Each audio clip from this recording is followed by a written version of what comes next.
Oh no! Investors! Filipino retail investors are in panic mode.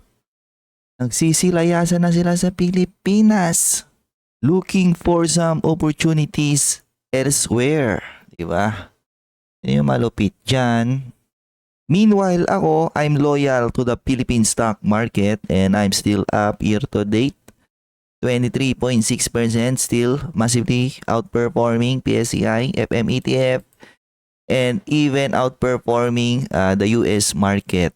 This content is dedicated sa lahat ng reklamador sa aking channel. This is yet another original content. Original reaction video content. Puro na lang daw ako reaction content. Yun nga uso ngayon eh. Yun nga yung pinapauso ko eh. Ito yung reaction video ng isang normal na retail investor na nagre-react sa mga professional. Kasi mga professional may sarili silang may sarili silang mga opinion. Syempre may opinion din ako, di ba? However, if you want exclusive original content in the Philippine stock market, check the pinned comment. In-upload ko yan on my Patreon platform. So don't be shy. Join the Patreon, yung mga reklamador dyan. Unless, kuripot ka na nga, reklamador ka pa. Yun yung mahirap doon, no? So for today's video, magre-react ulit ako on the Q&A sa ginanap na Call Financial Investing Opportunities Shaping 2026 kasi mga question to ng mga retail investor and I am curious ano yung tumatakbo ngayon sa isip ng mga ng mga madaming retail investor. And ako, share ko yung opinion ko sa kanilang mga mga katanungan, okay? So, the first one, do you see AI as a disruptive force? Similar to the internet boom. Actually, mas magiging disruptive yan, no? Kapag fully developed na siya. Problema, nasa pa lang yun eh. Parang early to middle stage pa lang siya ngayon. So once na naging full-blown yan, I think madami yan madidisrupt na industry. Madami yan madidisrupt na mga trabaho. Is it a bubble about to burst? Yes, it's a bubble in my personal opinion. Pero kailan siya magbe-burst? No one knows, no? Puputok na lang yan bigla. Ganun yun. Of course, some professionals, analysts, they will try to keep on predicting, blah, blah, blah. Pero madami sa mga hindi tatama. Magbe-burst na lang yan sa isang araw, isang scenario na hindi inasahan ng madami, okay? Which emerging markets or regions are projected to deliver above trend economic growth? So, ba't nila tinatanong to? Siguro kasi naghanap sila ng ibang region kung saan sila pwede mag-invest. Yari, China, US, or maybe international, ganyan. So, mga umiwas na to sa Pilipinas. Pero para sa akin, ang pinaka-ready na mag-dominate, di ba, in the coming years, is no other than China, di ba? Ano yung path forward ng growth nila eh? Nag-start sila sa mga normal na industry, di ba? Nag-develop sila ng mga supply chain nila, ganyan. And then ngayon, dahil sobrang ganda na ng kanilang supply chain, mag-start na silang pumasok into a more advanced industry, advanced technology. And of course, may hawak silang mga rare earth metals na kailangan mo for advanced technology na yan eh. Diyan natakot si Donald Trump eh. Nung naghihint na yung China na ayaw na mag-export ng rare earth metal sa inyo, biglang nag-iba na yung tono niya eh. Naging friendly na bigla sa mga China eh. Sa mga Chinese. Is China a good hedge against the US market? I think kapag retail investor ka, dapat hindi ka nag-focus sa mga ganyang hedge na yan eh. Kasi pag ganyan yung nasa isip mo, yung mga hedging, mangyari sa'yo, talon ka ng talon eh. Kung hindi ka man talon ng stock sa local market, ang mangyari is talon ka ng talon sa iba't ibang bansa. Bibili ka ng ganitong fund, di ba? On a certain country, and then kapag kunyari may ibang narrative na naman na kumakalat dyan sa internet, tatalon ka na naman sa ganitong bansa na kung saan gantong fund na naman yung bibilhin mo. Ganito yung sinasabi ni Peter Lynch, di ba? On his lectures, yung mga tumatalon-talon ng kung anong klase ng talon yung mga retail investor. Ang usapan nga dyan is long-term investing eh. Pwede ka namang mag-allocate sa Pilipinas, mag-allocate sa US, and then mag-allocate sa China. Pero from time to time, 'di ba, titimplahin mo lang yung allocation mo. Kunyari, mas malaki yung allocation mo sa China and then maybe less on on US, ganyan. What is the market outlook given the corruption concerns, natural calamities, trade war risk that the country is facing, and is there any positive catalyst should investors watch for Philippines? Wala, feeling ko hindi maganda outlook ng Pilipinas next year. Feeling ko babagsak ulit ang PSEI next year, seryoso no? Kasi ba't ko sinasabi yon? Kasi I think ang GDP next year is still below 5.5. Tourist arrival natin, mahina. Export industry, mahina. Pag nag-slow down globally next year, madaming OFW malilay off. Every time na nag-expand ang AI, madaming nalilay off. And because of that, kunyari, nag-recession ang US, ganyan. Damay-damay lahat. So, wala, no? Wala akong makitang magandang mangyayari sa Philippine economy next year. Especially pag nag-slow down nga yung remittances, I think hindi prepared ang Pilipinas kapag nag-slow down yung remittances ng mga OFW. And BPO industry, may mga nababasa na akong article. Mukhang may nagkakaroon ng quiet exodus. Mostly because of AI. So in the near term, I think sobrang daming challenges na kakarapin ng Pilipinas. Ngayon, positive catalyst. Siguro sa corruption scandal na lang pag may naparusahan na malaking politiko, no? Pero sa akin wala pa eh. Kapag nangyari yun, maybe baka magkaroon ng positive sentiment sa Philippine stock market in the near term, coupled with GDP, no? Improvement on GDP growth rate. Kunyari, surprise 6.5%, no? Pero medyo doubtful ako eh. Basta, mahirap yung economics ngayon ng Pilipinas. Do we expect a good stock market PSEI in 2026? Wala. Parang feeling ko best case scenario niya pag sideways. And potentially baka bumagsak ulit. Ba't ganun? Sideways tapos potentially bumagsak, invest pa rin sa PSEI? Yes, kasi yan yung best tayo na mag-invest eh, di ba? Pag sideways yung stock market or pababa, yan yung wish it na daming undervalued. Trade sila at a higher dividend yield. Ayaw mo pa nun, ha? Is it time to exit and pursue other investment opportunities elsewhere? Bahala kayo sa buhay nyo. Kasi kung iiwan nyo ang isang stock market, by the time na nagkaroon siya ng madaming bad sentiment, kahit tumalon ka ng market, the moment na yung market na tinalanan mo, magkaroon ulit siya ng bad sentiment, anong gagawin? Di tatalong ka ulit. Diba? Sa halip na mag-focus ka na tumingin ng opportunity within that stock market, wala. Puro talon ng talon yung gagawin mo dyan. Okay? If you had to recommend 3 immediate portfolio adjustments today to prepare for 2026, what would they be? Buy undervalued, dividend stocks, and diversify. Yun lang yung kailangan mo eh, kahit anong market. Especially undervalued stocks na may growth prospect or are currently growing. Kapag alam mo yung concept na yon, wala ka nang ibang strategy na kailangan. Okay? For diversification in 2026, what's your view on other investment product? Like crypto. Crypto is trash. Gold. Gold is a shiny rock. Okay? Beyond stocks and bonds.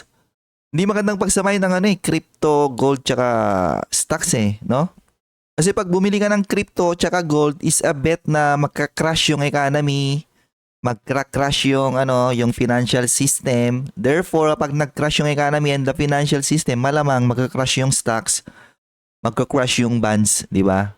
So it's either bumili ka ng proven na mga investment like stocks and bonds, proven long term, or bumili ka ng mga speculative like crypto and gold, di ba? Speculation din yan eh. Speculation na magka-crash yung economy in the near term. Or, mag-stay ka ba sa cash? Yan yung wag na wag mong gagawin, no? Within the call platform, what are your recommended global mutual funds that delivers growth and high dividends? Wala akong alam kasi hindi ako mahilig sa pagbili ng mutual fund.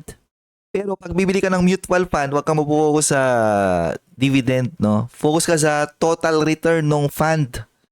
Malamang papakita naman doon ilan na yung nare-return ng fund, no? Ano yung historical performance niya, ganon. And huwag kang bibili ng fund na ano, yung mga actively managed. Kung bibili ka ng fund, dapat yung mga ano, yung mga market cap weighted. Yung mga nagtatrack ng index. What's the best US mutual fund you can recommend to buy? Again, wala akong alam dyan. Pero ang lungkot nito kasi, di ba? Ang tinatanong mo, mutual fund eh.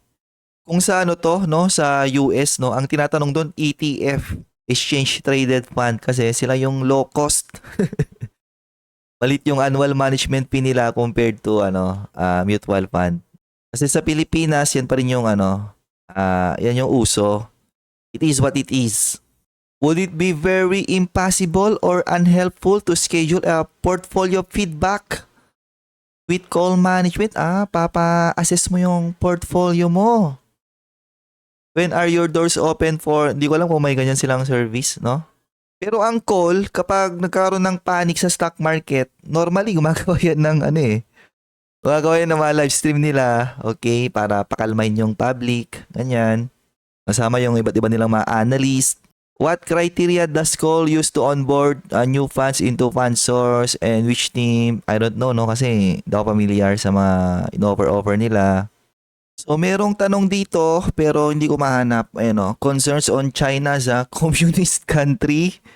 Kasi di ba, ba't ka man naman mag-invest sa isang communist na bansa? Pero, ano yan eh, kanya-kanyang, ano yan eh, may kanya-kanyang advantage tsaka disadvantage yung communist tsaka visit na democracy, di ba, democratic.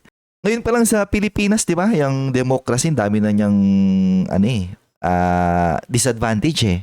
Ang titignan mo at the end of the day, yung product, di ba, yung outcome. Maganda ba na bansang China o hindi? Nagpro-progress ba sila o hindi? Di ba? Yan yung question dyan. Kasi sa Pilipinas ngayon, ba't hindi tayo nagpro-progress? I think, part of it is because we are on a democratic country. Okay? Kunyari sa pagboboto pa lang na yan, no? Dapat nga yung mga visit na tambay, yung mga hindi nagtatrabaho, dapat nga hindi bumoboto yung mga yan eh.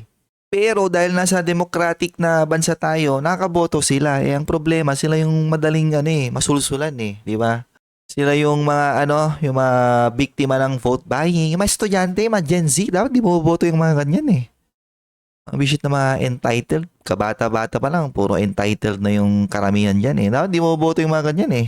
Mga reklamador sa buhay, hindi pa nila na-try magtrabaho, ganyan-ganyan. Pero kung bumoses sa gobyerno, kung anong sinasabi, dapat yung mga ganyan, di bumoboto eh.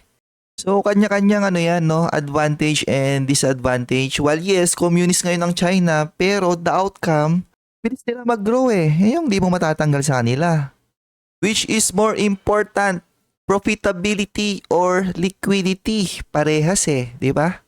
Kahit maganda yung liquidity ng company, kung nag-start na siyang hindi maging profitable, eventually maapektuhan yung yung liquidity niya eh. Same thing kapag highly profitable yung company pero hindi naman maganda yung liquidity niya sa ngayon, no? Dahil niya palang utang ganyan, eventually maapekto yung mautang na yon sa kanyang growth trajectory. So parehas lang yan na importante, okay? What are the advantage on investing on funds you mentioned rather than buying it as stocks directly? Ganito lang kasimple yan. Kung hindi mo alam yung ginagawa mo, bumili ka ng mga funds, no? Yan, mga mutual fund, exchange traded fund. Kasi at the end of the day, ang pinaka-importante is mag-start ka mag-invest ng maaga, di ba? Kailangan mag-start ka mag-invest and then magkaroon ka ng positive return every year. Or kahit hindi man every year, pero positive return on average para, di ba, nagko-compound yung yung wealth mo. Kesa, kunyari, ayaw mo mag-invest sa mutual fund kasi mataas yung fee. Ang ginawa mo, nag-invest ka on your own, buying stocks, di ba? Buying stocks on your own, naging stock picker ka. Eh, ang problema, kung mali-mali naman yung binibili mo, such that puro palpak-palpak, sa halip na mag-grow yung investment mo, di ba? Nag-start ka nga ng maaga, palpak-palpak naman yung ginagawa mo, hindi naman nag-grow yung portfolio mo. Instead, nagde-decline ka. Yung masama doon, di ba? Na nakadepende yan sa capability mo. hindi masama bumili ng mutual fund kung yun lang talaga yung kaya mo, di ba? Kung wala ka naman talagang balak mag-aral, di ka naman talaga marunong pumili ng stocks na bibilhin mo, di ba? Di ka marunong mag-manage, risk management, portfolio rebalancing, di mo na naman yung mga ganong klase ng concept. Mag-mutual fund ka na lang, okay? Tanggapin mo na lang yung annual management fee na kahit mataas kung nabibigyan ka naman ng positive return on average, di ba? Ganun ka lang eh. Is it true that the management fees of mutual funds, especially feeder funds, can outweigh the gains of your investment? Lalo pag long term, depende, di ba? Kunyari, ang return mo lang is 3%, tapos ang sinisingil sa'yo is 2%, di ba? 2% per annum. Aba, talagang i-outweigh ng annual management fee yung return mo eventually. Pero kung nagre-return on average yung fund mo ng sabihin mo ng 10% tapos ang management fees 2%, syempre in the long term mas maging mataas yung gains mo kaysa sa mga fee na binabayaran mo. Pero kung ang framing sana ng question mo is that malaki ba yung epekto ng binabayaran na annual management fee sa long-term result ng portfolio mo, the answer is yes. Pwede mong gawin yan on certain Excel or Google Sheet. Gawa ng isang compound calculator. Pinapakita ko yan dati on my channel. Pero, again, ba't mo iintindihin yung fee kung yun naman lang talaga yung kaya mo, no? Yung bumili lang ng mutual fund. Kesa, gumawa ka ng stock picking mo, maging active investor ka on your own, and ang mangyayari is that mas mababa yung magiging average return mo. Okay? May I request for a ballpark figure po on how to start investing in these global funds? Basta, kung ano yung kaya mong invest mo lang. You said property investments will recover. How about REITs? So, ba't potentially mag-recover yung mga property?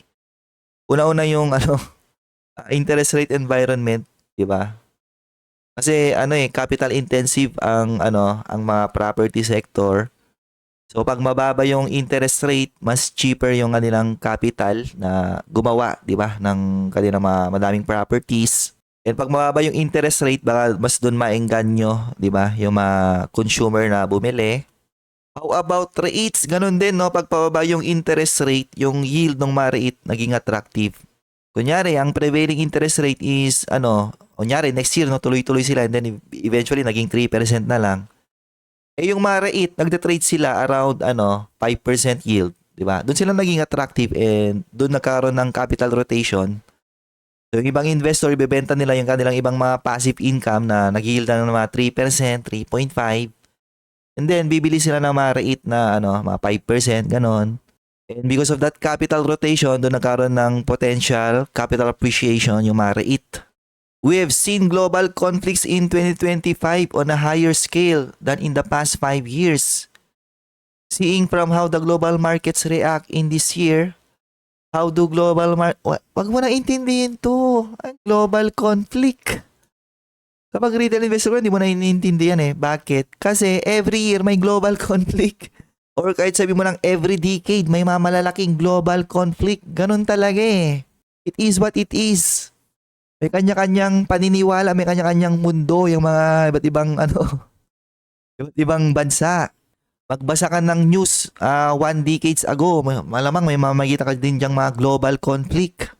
Ito rin yung isa sa mga lecture ni Peter Lynch, di ba? Yung mga global conflict na yan. Sabi nga niya, merong laging bagay dyan or scenario or event na kung saan mag-worry ka sa investor. Di na yun mawawala. Kumbaga, noises na lang yun eh, and i-filter out mo na lang sila.